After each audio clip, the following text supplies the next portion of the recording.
I'm going to start by reading Lorraine's story in her words. It was first published almost 20 years ago at the turn of the millennium. I was 30, this is Lorraine's story. I was 34 when I was widowed. My husband died in an accident. I had 4 children from 14 to 4 years of age. It was a terrible time, and I never thought I'd get through it. The older kids took it very hard.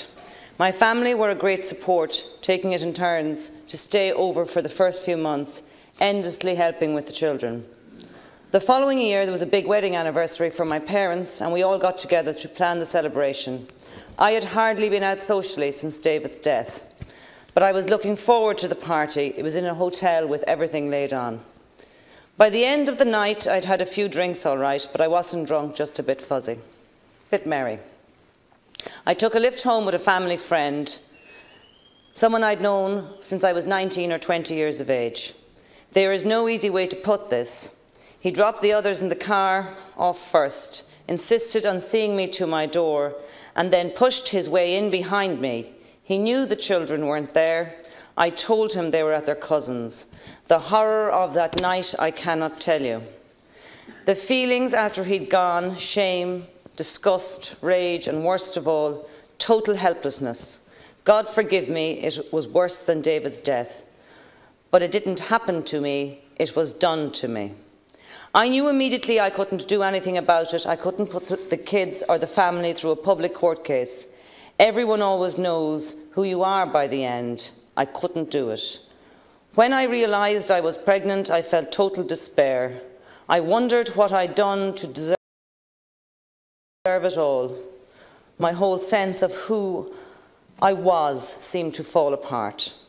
I finally told a friend the whole story, and it was with her support and organising the abortion that helped me together over the next few months. I cannot tell you how awful the pregnancy felt for me, to be pregnant from that night. I wanted an abortion as soon as possible, but it took huge organisation with family and kids and endless lies because no one knew, and I hated that. I couldn't have gone through it without my friend. She also booked me in with a support agency here before we travelled, and it was very helpful. I realised there that I was going to need help with the rape and that there was help available. I felt enormous relief after the abortion and even felt positive enough to think about how I could pick up the pieces and move on.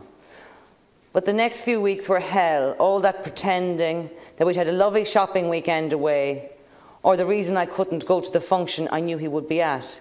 It all left me feeling I'd made some awful mess that I was piling lie onto lie to cover, all somehow my fault. It's taken me a long time and professional help to accept that this wasn't my fault and to realise I'd lose, and the kids would lose, if I didn't find a way to move on from this. For me, the abortion will always be a positive factor during a nightmare time. At least I could make that choice. Any other outcome for me was so unbearable it was unthinkable. And that's Lorraine's story.